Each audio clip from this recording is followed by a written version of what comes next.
Ito sa loob ng Iglesia ni Cristo, alang-alang sa mga televiewers natin, lalo sa hanay ng mga Katoliko. Tayo ba ay nagsasalig ng pananampalataya sa mga tradisyon, sa mga alamat, or yung tinatawag na myth? Tayo ba ay nagsasalig ng pananampalataya sa mga tradisyon, sa mga alamat, or yung tinatawag na myth? Tayo ba ay nagsasalig ng pananampalataya sa mga tradisyon, sa mga alamat, or yung tinatawag na myth? Akin na ang buong sanlibutan.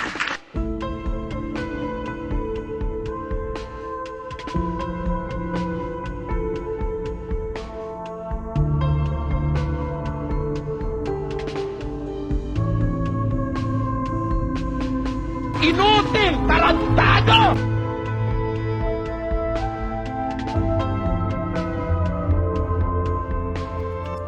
Na under sa domination ni Satanas. Take notice, I'm here already.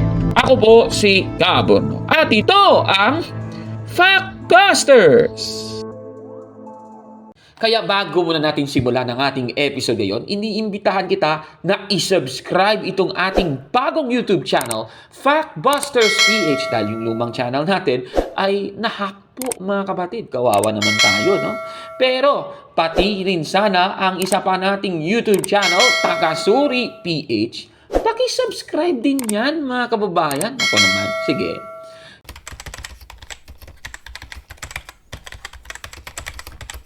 Magandang araw mga kapatid and welcome naman sa isang episode ng Factbusters PH.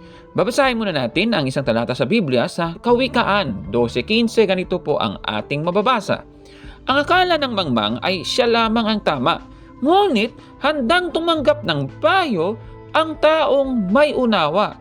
Napaliwanag po ng ating nabasa mga kababayan, akala po ng isang mangmang na tao ay siya lamang yung tama mga kababayan. Sa ating episode ngayon ay tatalakayin natin itong doktrinang sola scriptura o Bible alone o scriptures alone na unang itinaguyod ni Martin Luther mga kababayan. At alam naman po natin mga kapatid na kahit ang Iglesia ni Cristo ni Manalo ay naniniwala din sa doktrinang ito na Biblia lamang ang kailangan sa pananampalatayang Kristiyano mga kapatid. Sang-ayon ba ang Iglesia Katolika sa nasabing doktrinang ito? Hindi po mga kababayan, ika nga ng Catechism of the Catholic Church, paragraph 82, parehong banal na kasulatan at tradisyon ang dapat nating tanggapin mga kababayan bilang basehan ng ating pananampalatayang Katoliko mga kapatid. Hindi lang po Biblia ang tinatanggap ng Iglesia Katolika, kundi pati po ang banal na tradisyon mga kababayan. Alam naman ng dalawang ministrong ito ng Iglesia ni Cristo ni Manalo yung stand ng Iglesia Katolika mga kababayan. Hindi lamang Biblia ang batayan ng pananampalatayang Kristiyano base po sa aral nating mga Katoliko. Ito panoorin natin si Ramil Parva at Michael Sandoval. Mga kapatid, Para sa simbahang Katoliko, kapatid na Ramil, dapat daw magkasama ang Biblia at ang tradisyon. Siguro, basahin na rin natin sa aklat ng simbahang Katoliko. Ano ba yung tinatawag na tradisyon batay na rin sa otoridad ng simbahang Katoliko? Hindi tayo magpaparatak. Ito po ang aking babasahin. Maraming beses na nating inilabas itong librong ito sa maraming pagkakataon. Ito pong aklat na ito ay pinamagatang siyang inyong pakinggan, Aral Katoliko. Sulat po ng isang pari na si Enrique Dimon, may Neolobstat ni Jose Obilianos. Ganito po ang ating mababasa sa pahina 8. Ang tradisyon o alamat, hindi sapat ang maniwala sa mga katotohanang natitik sa banal na kasulatan lamang. Tayo'y dapat ding maniwala sa alamat.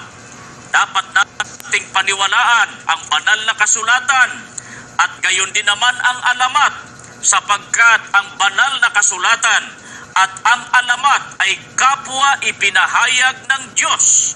Nalalaman natin ang pahayag ng Diyos naman sa pamamagitan ng salita sa bibig o alamat. Ang alamat o kaya salitang tunay na pasalin-salin ay ang aral ng Diyos na itinuturo sa atin ng mga apostol, ngunit di nila sinulat sa banal na kasulatan. Nakuha ng Santa Iglesia Katolika ang mga katotohanan kanyang itinuturo sa atin sa banal na kasulatan at gayon din naman sa mga alamat. at dapat sampalatayanan ng taong Katoliko ang lahat ng ipinahayag ng Diyos at iniaaral ng Santa Iglesia kahit na nalalaman sa banal na kasulatan o hindi. Itong aking binasa, so tiniyak na yung sinasabi nilang tradisyon, alamat. At sabi nga nila, yan daw yung, sana mapansin po nito, sasummarize lang po natin. Dito sa binasa natin, yung tradisyon, tawag nga nila, alamat. At doon, pangalawa, dapat nilang mapansin, hindi sapat ang maniwala sa mga katotohanan na natitik sa banal na kasulatan lamang. Mga Katoliko raw ay dapat na maniwala din sa alamat.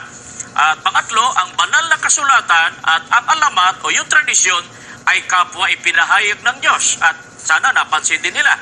Ang alamat o kaya yung salitang, yung alamat, ang ibig daw sabihin, salitang tunay na pasalin-salin. Yun daw yung mga aral ng Diyos na ipinahayag sa mga apostol pero hindi daw po isinulat sa banal na kasulatan. At dapat pang mapansin na sabi nila, dapat sampalatayanan ng taong Katoliko ang lahat ng mga ipinahahayag ng Diyos at yung itinuturo ng simbahang Katoliko kahit na ito ay hindi nakapaloob o nakapalaman, hindi wala sa banal na kasulatan. Ayan, so napanood po natin ang video ni Ramil Parba at ni Michael Sandoval para sabihin nila na yun nga ang aral ng Iglesia Katolika na hindi lang po Biblia ang ating basehan sa ating pananampalatayang Katoliko. Nagbasa sila ng aklat na ito po yung siya ang inyong pakinggan ng aral na Katoliko at nakikita niyo po yan sa screen mga kababayan yung nakasulat na pinasa na rin nila kanina. Ngayon, ito po yung aklat at sinuri po natin yung nakasulat. Ayan, nakikita niyo po sa screen at yan po. At tama naman wala naman tayong nakitang problema sa kanilang pagkukot mga kababayan. Ngayon, mula naman po sa kanilang binasa ay meron po silang mga conclusion na ginawa. Ito, yung conclusion nakikita nyo sa screen, yan po ang dapat nating suriin.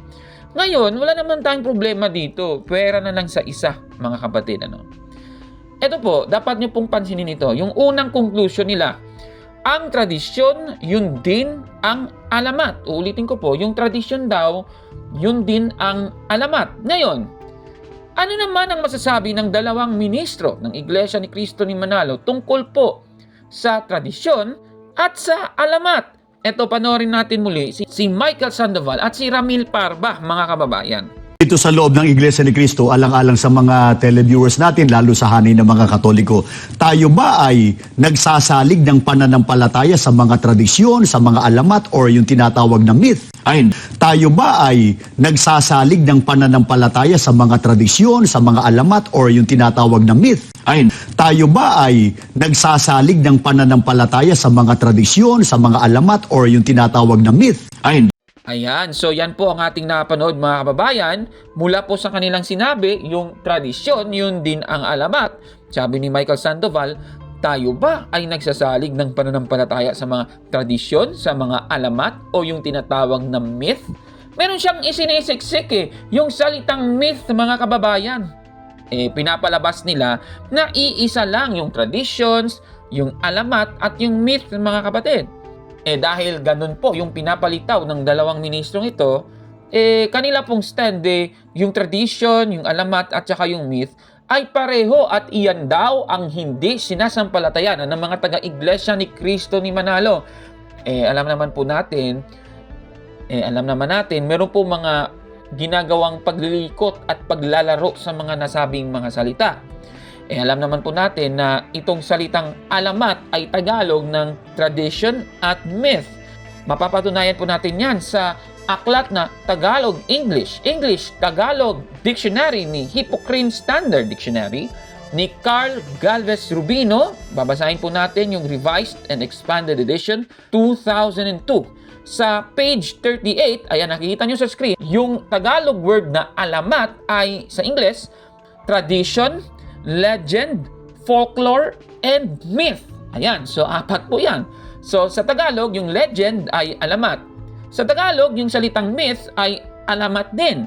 Sa Tagalog, yung tradition ay alamat din mga kapatid. So, Ang salitang alamat sa Ingles ay maaaring tradition, myth, at legend. So eto naman yung susunod na katanungan. Ang tradition, myth, at legend ba ay pareha o magkaiba sila? Ano ba ang pinagkaiba ng tatlong ito, mga kababayan? Ayon po sa ating mga nakalap na sources, ay ganito po yung ating mababasa.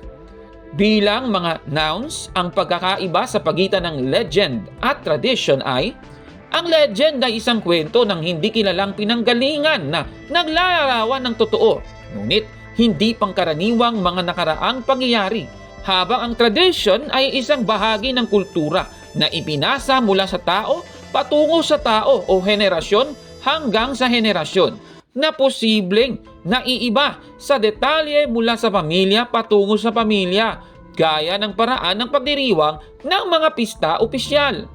At ito namang salitang myth o mito sa Tagalog ay isang tradisyonal na kwento na naglalaman ng isang paniniwala hinggil sa ilang katotohanan o kababalaghan ng karanasan, at kung saan kadalasan ang mga puwersa ng kalikasan at ng kaluluwa ay personified. Isang sagradong salaysay tungkol sa isang Diyos, isang bayani, ang pinagmulan ng mundo o ng isang tao.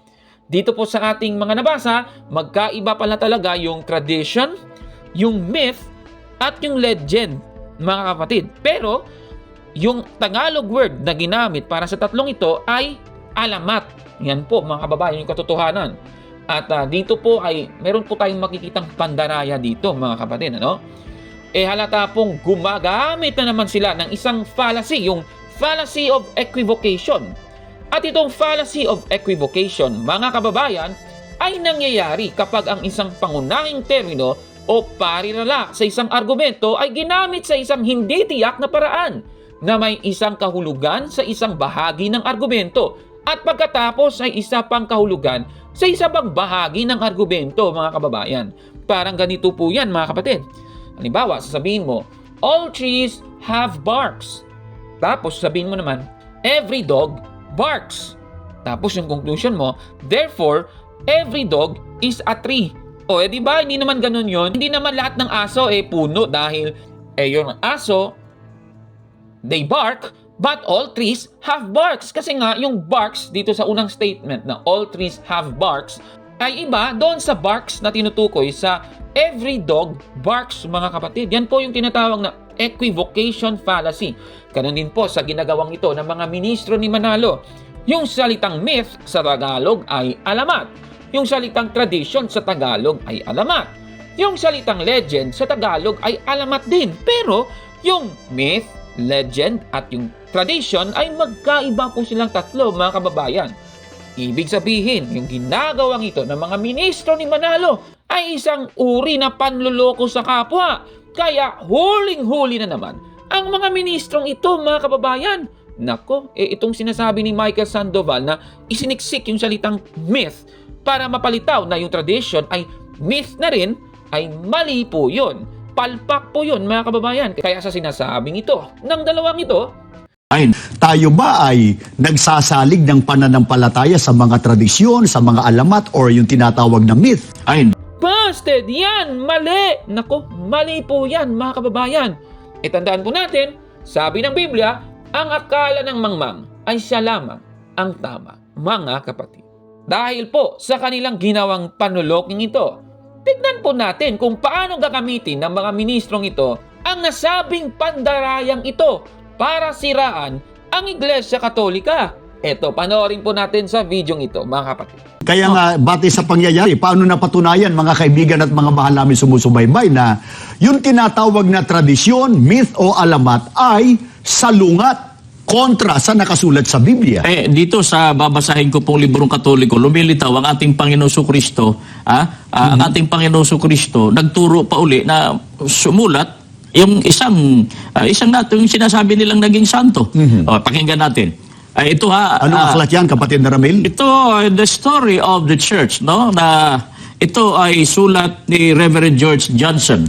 Pakinggan po natin sa pahina 267 sa pagkakaliwat na ayon sa isang alamat, ang ating manunubos na ipinako sa krus ay nakipag-usap sa kanya isang araw habang siya ay nananalangin at sinabing, Tomas, ikaw ay sumulat ng mabuti tungkol sa akin. Anong gantimpala ang ibig mo? Sumagot si Tomas, walang gantimpala, Panginoon, liban sa iyo. O dito sa aking binasa, libro po ito ng Simbahang Katoliko.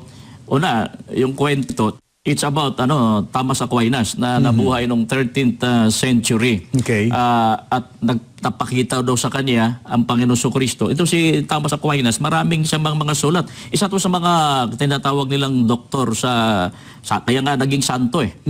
Sa kanila. Sa kanila. Alam ko yung Santo UST yan University of Santo Tomas dito sa Yung Thomas Aquinas. After sa pangalan niya. Sulat ng sulat. Tapos sabi, ano ba gusto mo? Dahil sa marami ka isinulat. Sabi ni Tomas, batay sa legend, batay sa alamat. Ikaw lang, Panginoon.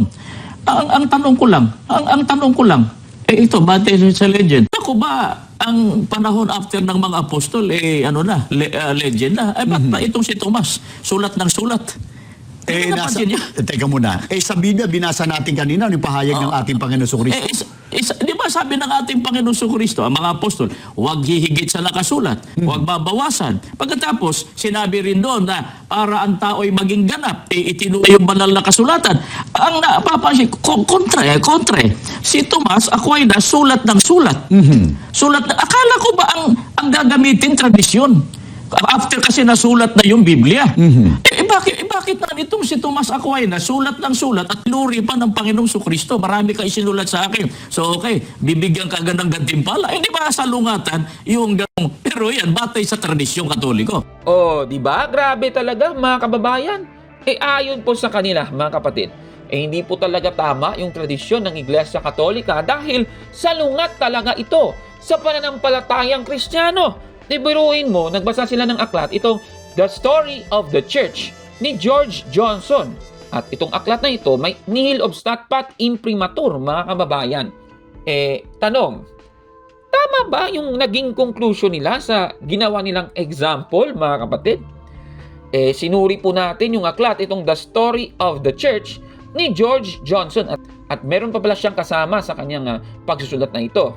May nihil obstat ito ni Arthur Scanlan at imprimatur ni Patrick Cardinal Hayes na isinulat noong 1935. At babasahin natin yung pahina 267 at heto nga, nakita natin itong kinote nila, mga kababayan, at mukhang tama naman, wala namang problema. At tama nga si Ramil Parma sa kanyang sinabi kanina na tinutukoy po dito ay si St. Thomas Aquinas na alam naman natin, marami po siyang aklat na isinulat.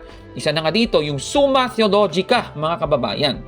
At ayon nga kay Ramil Parma, si Thomas Aquinas ay sulat ng sulat at pinuri pa ng Panginoong Kristo. Akala ko ba pagkatapos na isulat ng mga nasa Biblia, tradition na ito lahat? Bakit nagsusulat pa si Thomas Aquinas? Kakalaban pa daw yan sa Biblia dahil daw yung Biblia, yun na raw yun, yung nakasulat. The rest, traditions na daw yun. Mukhang kontrahan ata yan. Ay, ganun ba? Mula po dito, hindi po talaga nila naiintindihan ang banal na tradisyon, mga kababayan. Tandaan po natin, sa Biblia po, sa ikalawang Tesalonica 2:15, ang tradisyon na itinuro ng mga apostol, especially si Pablo, ay sa salita o sa sulat. Yung ginawa po ni St. Thomas Aquinas, yung traditions po na mula po sa kanyang isinulat na Summa Theologica at iba pang mga aklat, yan po ay in the form of tradition, in the form of writing pa rin, mga kababayan. Ang banal na tradisyon kasi ay sa pamamagitan din ng sulat at salita, mga kapatid. At kung kinukontra nila si St. Thomas Aquinas sa kanilang pagsusulat, bakit naglilimbag pa sila ng Pasugong Magazine? Sana hindi na, mga kababayan, dahil may Biblia naman silang pinagbabatayan, mga kababayan. Bakit meron pang magazine kagaya nito? Parang ganito din ang ginawa ni St. Thomas Aquinas. St. Thomas Aquinas compiles all the teachings of the church, mga kababayan, sa pamamagitan ng kanyang pagsusulat, mga kababayan. At tandaan po natin, itong tradisyong ito na itinuro ni Pablo at ng mga apostol na sa pamamagitan ng sulat at salita ay dapat nating panindigan, mga kababayan. Kaya sa sinasabing ito ng dalawang ito, Ang tanong ko lang, ito, base sa legend. Ako ba, ang panahon after ng mga apostol, legend na. Ba't pa itong si Tomas, sulat ng sulat?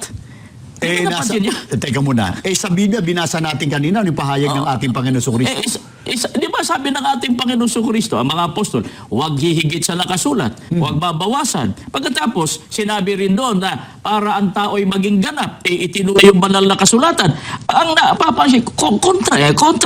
Si Tomas Aquinas, sulat ng sulat. Sulat na, akala ko ba ang gagamitin tradisyon? After kasi nasulat na yung Biblia.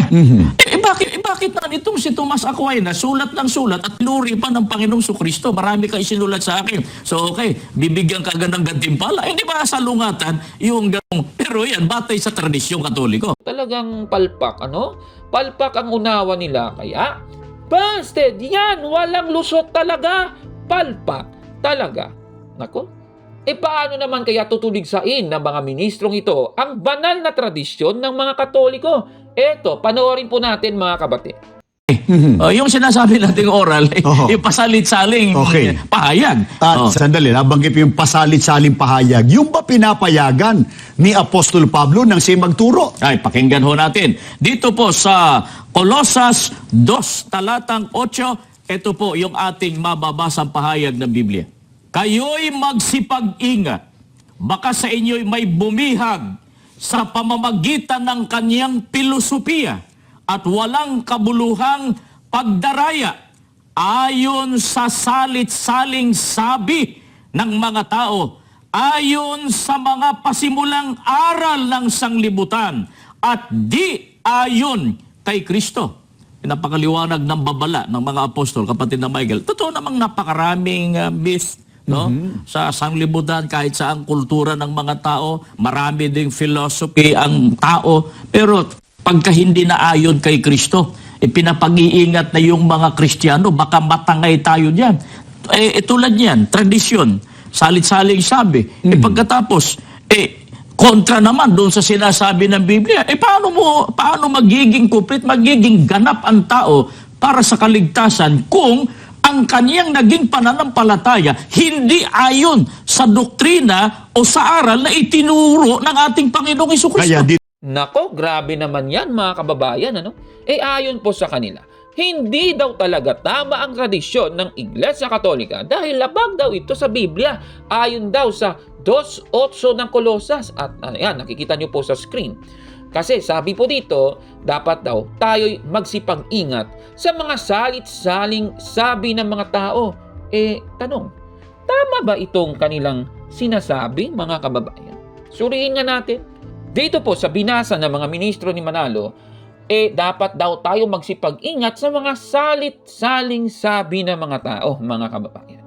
Ang tinutukoy pala ng talata na itong sinasabing salit-saling sabi ng mga tao, ito po yung taliwas sa aral ng ating Panginoong Jesucristo. Tanong, paano mo ba malalaman na taliwas ito sa aral ni Kristo?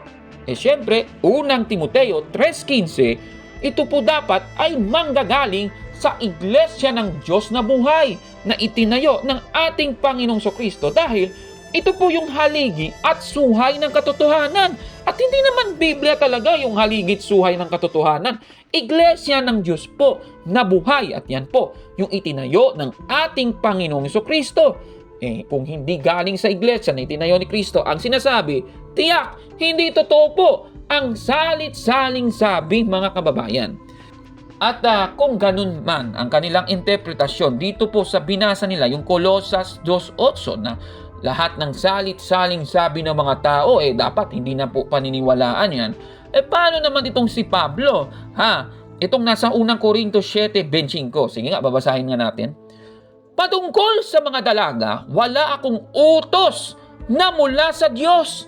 Gayunman ay magbibigay ako ng payo bilang isang taong nakatanggap mula sa Diyos ng habag na maging matapat. Klarong-klaro.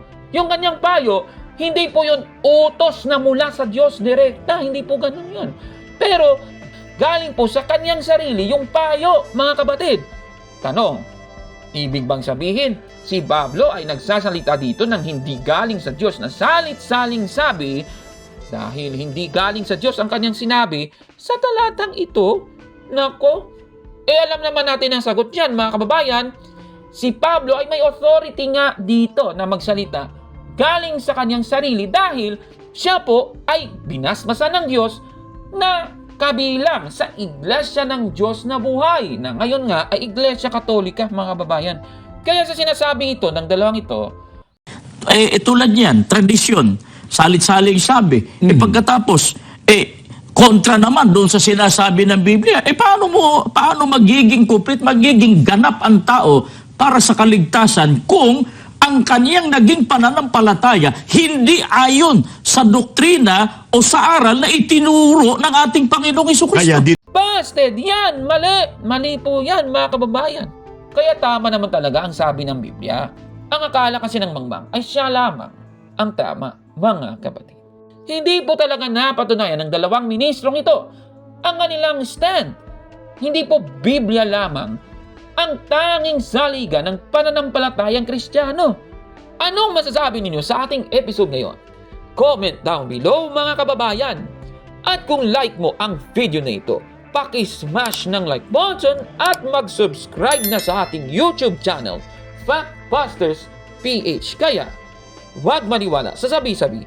I-check mo na kung fact nga talaga.